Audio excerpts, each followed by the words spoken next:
What is it that makes us who we are? Is it who we want to be, the people we belong to, or the people we defy when we move from childhood to adulthood? The answer is... This is a completely pretentious opening written last minute after everything else was done.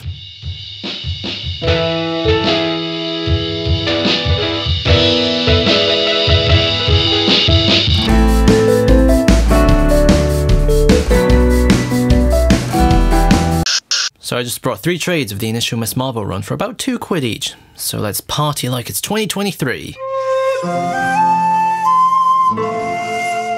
The story begins with Kamala grappling with the limitations of her life. In the very first page, she's tempted by disallowed food. She also spends her time writing fanfiction about the Avengers, which is really weird because they're actually real in this universe. I mean, I guess I can't judge because I've written fanfiction about David Cameron before. Spontaneously combusting. Furthermore, one of the primary obstacles Kamala has is the limitations from her hyper-conservative Muslim parents. Their emotional ammunitions are phrases like, "This is how you repay us," so they're a lot like my Hongkonese parents, ironically. However, instead of eating KFC and making YouTube videos all day, Kamala Khan sneaks out to a party where she's further alienated by her friends. But it's this act of rebellion that puts her in a position where the Terrigen Mist hits her and gives her powers.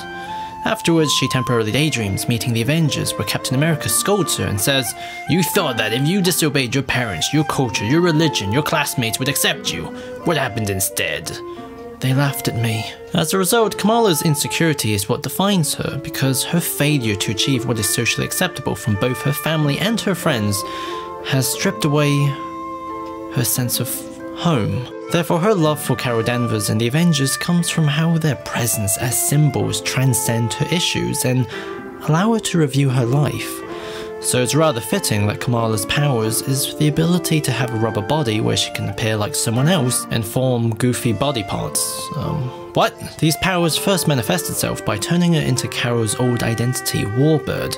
But this doesn't make her happy. Kamala is disappointed, actually. Instead, the only catharsis she gets is from using her powers to save her bully. What made me happy was seeing Zoe take a breath of air. Even though she makes everybody feel like crap, I'm glad I was there. I'm glad she lived. The great irony of Kamala Khan is that by being able to look like anyone else, one of the great struggles of her is not knowing what's authentically her. Volume 2 is absolutely bonkers in a way that I was completely unprepared for.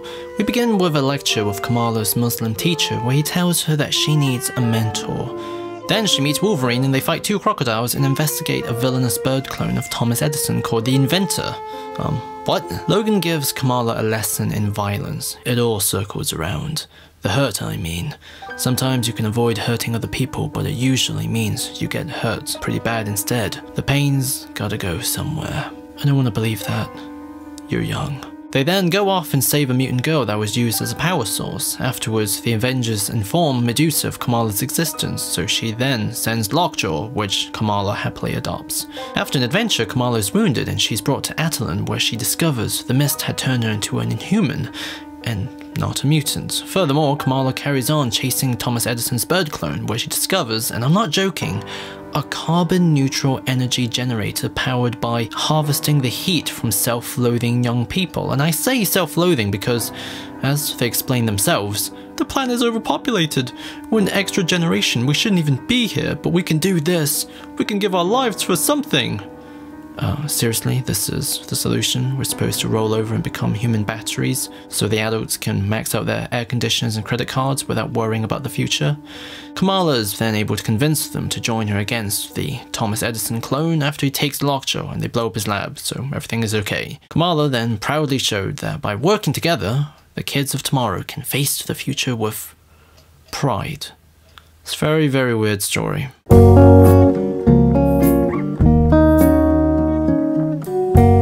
Volume 3 is a bit less weird because it goes back to the whole high school drama stuff. Kamala has a simp, Bruno, who's totally friend-zoned when he tries to invite her to the Valentine's dance, but then Loki appears and he sends her a love letter to entice her. The story sets up a massive confrontation where they must fight as— Nope! The story ends rather peacefully, actually. Loki was there for completely unmalicious reasons and leaves completely peacefully. Subsequently, next issue carries on the romantic theme when Kamala meets Cameron, a hot family friend who's got the same interests, is older and dresses like a Gucci model. She then fights Kaboom, an evil Inhuman chick, but Cameron totally saw a change. But he's revealed to be an Inhuman too. They bond over this, and for a night, sneak out romantically.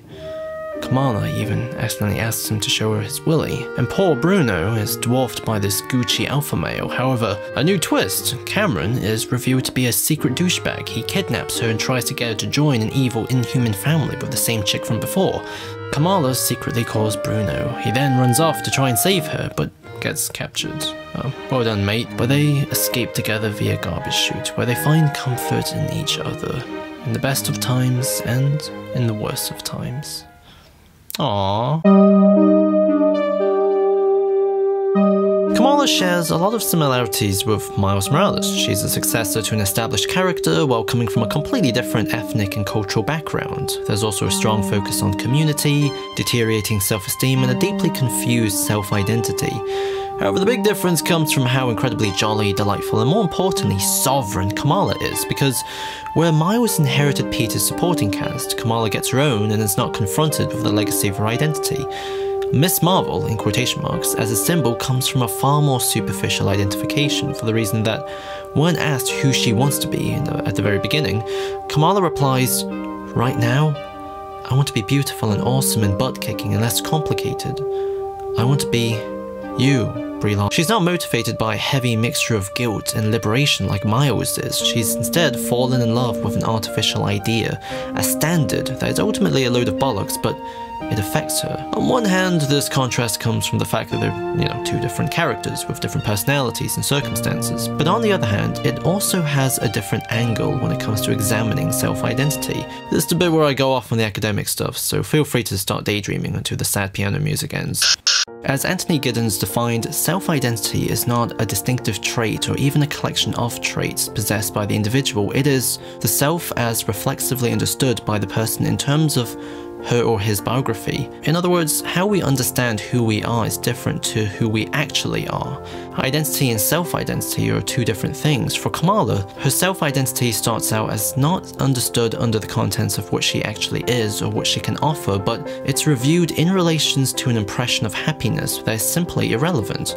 Therefore, it would be appropriate to treat each trait as a measuring system for how Kamala's self-identity finds relevance with her identity as it is, not how she wants it to be. Treat and trait, why did I put that in the same sentence? The first volume is about her relationship with herself. She sees herself as one of the normal kids at school, but because of her cultural and ethnic identity, she isn't. The second focuses on her identification with the demographics she belongs in, superheroes, Inhumans, and teenagers. And it's within these wacky stories that Kamala's heart is displayed most prominently. She at every turn rejects the world around her to tap into who she is deep down inside. Logan's speech applies to everything. The lessons in circles and the displacement of pain is not just wisdom, but it's also a set of limitations that doesn't completely apply with Kamala because she's so naturally good-hearted that there's no limit to her love for other things. This is why the other kids are inspired by her enough to stop serving the failures of boomers. The final trait is a summary of this transformation. It focuses on Kamala's interpersonal romantic relationships, and within it, her self-identity is caught up with her identity, because Kamala doesn't need Cameron or his superpower counterculture cool villain family to give her a home or to change her. In other words, Kamala Khan shows us that the best way to benefit others is to have enough self-respect to be better and then invite everyone with you. In issue 5, Kamala's name is revealed to mean perfection in Arabic. I guess it's not really a reveal if you already know Arabic, but the point is, this encapsulates everything you need to know about her. Despite Kamala's superpower to become anyone, her greatest resource is who she naturally is. And just being herself, she becomes something new. It's a simple message, but I think it's pretty cool. These comics are super weird, but then again, modern American comics are normally not my thing because I'm too poor to keep up, but despite the consistent double takes that made my neck crack reading these, Miss Marvel certainly tickled me.